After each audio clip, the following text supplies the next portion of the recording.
커피 아무나 할 수 있습니다. 행커 아무대장입니다. 대한민국 연간 개인 커피 소비량이 400잔을 넘었습니다. 1년이 365일인데 400잔을 넘게 마신다는 것은 1인당 하루 커피를 한 잔 이상 마시고 있다는 뜻인데요. 커피를 아예 안 드시는 분들도 있기 때문에 하루에 2잔 이상 마시는 분들도 상당히 많아졌다는 뜻입니다. 카페의 수도 급증을 했지만 집에서 홈카페를 즐기시는 분들도 굉장히 많아졌습니다. 아마 이 영상을 클릭하셨던 분들은 나도 집에서 커피를 한번 내려볼까 라고 생각하셨을지도 모르겠네요. 그렇다면 홈카페 어떻게 시작을 해야 될지 막막하신 분들을 위해서 지금부터 아주 쉽게 아무나 할 수 있게끔 아무나함 커피에서 알려드리겠습니다. 먼저 홈카페를 시작하려면 뭘 해야 될지, 뭘 공부를 해야 될지 모르시겠죠? 첫 번째, 어떤 종류의 커피로 내가 홈카페를 시작할 것인가에 대해서 결정을 해야 됩니다. 어떤 것이 있냐면 전자동 머신, 캡슐 머신, 커피 메이커, 핸드드립, 에스프레소, 모카포트, 프렌치프레스, 에어로프레스, 푸프루, 사이펀, 터키시 등등 너무 많아요. 그래서 아무대장이 생각하는 그야말로 완전 입문자, 초심자, 커피에 대해서 아직 1도 모르는 사람이 홈카페를 시작을 해보려고 한다면 아직 커피에 대해서 잘 몰라도 좀 쉽게 배울 수 있는, 쉽게 시작할 수 있는 종류를 제가 좀 추려봤습니다. 첫 번째로 소개할 것은요, 전자동 머신입니다. 보통 우리가 미용실이나 뷔페, 음식점 이런 데서 자주 볼 수가 있어요. 원두를 조금 넣어놓고 물을 넣어놓으면 자판기처럼 버튼만 누르면 커피가 쫙 나오는 머신이죠. 아주 간편하죠. 하지만 청소가 살짝 귀찮을 수 있어요. 사실 이게 하루에 한 잔만 뽑아 먹더라도 추출기 자체는 청소를 한번 해줘야지 위생적이기 때문에 가정에서나 사무실에서 적어도 하루에 5잔 이상, 10잔 내외로 여러 잔 마실 때 전자동을 추천드립니다. 한 번 먹고 추출기 자체를 한 번 다 세척하는 과정을 거치기에는 조금 귀찮을 수가 있기 때문이에요. 두 번째 추천드릴 것은 캡슐 머신입니다. 이것은 전자동만큼 추출이 쉬워요. 진짜 간단합니다. 물을 넣고 캡슐만 넣으면 자판기처럼 버튼 하나로 추출이 됩니다. 하지만 청소도 전자동 머신에 비해서 굉장히 간편해서 한 잔 먹고 한 번 청소하기에도 좋아서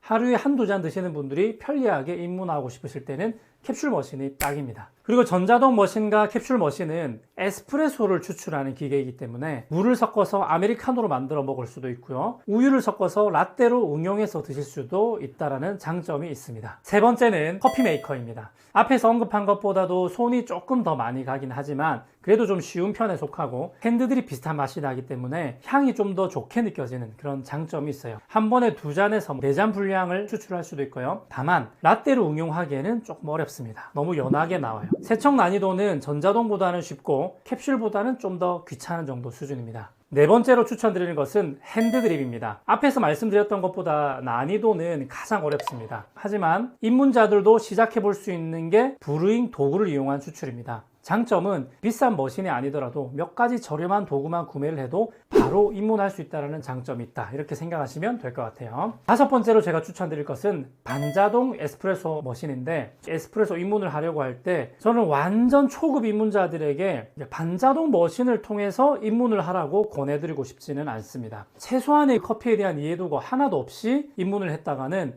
조금 맛없는 수준이 아니라 추출 중에 터지기도 하고 물이 사방으로 튀기도 하고 집안이 더러워지고요, 아예 추출이 안 될 수도 있어요. 추출이 돼도 진짜 사약 같은 그런 쓴 커피가 나올 가능성이 높습니다. 그래서 어느 정도 공부를 하고 반자동 머신은 입문하시기를 추천드릴게요. 이 외에도 아주 초저가로 입문할 수 있는 도구가 있습니다. 이게 이제 브루잉 계열인데요, 프렌치 프레스라고 하는 도구예요. 이거는 다이소에 가게 돼도 한 5,000원 정도로 구매하실 수가 있어서 진짜 저렴하게 입문하실 수가 있고, 프렌치 프레스 도구랑 분쇄된 원두만 있어도 일단은 할 수 있기 때문에 좀 만만하게 집에서 커피를 시작해 볼 만합니다. 또 이 프렌치 프레스는 커피뿐만 아니라 차를 우려낼 때도 사용할 수가 있고요, 나중에 라떼아트를 연습하게 될 때도 우유 거품을 내는 용도로도 사용할 수가 있어서 활용도도 최고예요. 어떻게 홈카페를 입문해야 될지 고민이 되시는 분들, 갑자기 거금을 투자해서 홈카페를 하기는 좀 부담스러우신 분들은 일단 프렌치 프레스 같은 아주 저렴한 브루잉 도구를 하나 사서 시작해보는 것도 재미있을 거예요. 일단 투자금이 거의 들질 않거든요. 자, 이렇게 오늘은 홈카페 입문을 어떻게 시작할까에 대해서 얘기를 해봤습니다. 앞으로 이 아무나함 커피에서는 진짜 커피에 대해서 1도 몰라도 배울 수 있는 그런 지식들부터 하나씩 꼼꼼하게 나눠드릴 거예요. 커피가 궁금하다면 아무나함 커피를 검색해보세요. 좋아요, 댓글, 구독, 알람 설정, 조태꾸알 잊지 마시고요. 이 간혹 가다가 알람 설정을 빠뜨리시는 분들이 계신데, 조태꾸알에서 알람 설정을 안 하시면 조태꾸. 다음에도 재밌고 유익한 정보로 찾아올게요. 행커.